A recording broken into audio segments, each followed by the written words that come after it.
Bien, pues hasta aquí,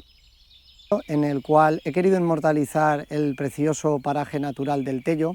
el término de Llombai, un enclave único en contacto total con la naturaleza, cerquita de Valencia y también de Picassent, pueblo del que yo soy residente, lo sabéis todos, soy muy picasentino, y este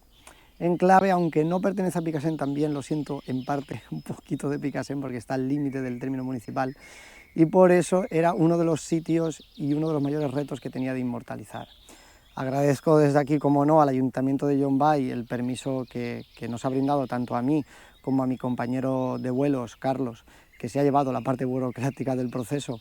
y al que desde aquí también le agradezco todo su empeño por lograrlo, el haber podido ser partícipes de conseguir esto, porque sin eso no hubiera podido hacer este vídeo. Así que espero que lo hayáis disfrutado, espero que a los que no lo conozcáis os anime a visitarlo y nos vemos, pues nada, nos vemos en las redes y hasta el siguiente vídeo. Hasta luego.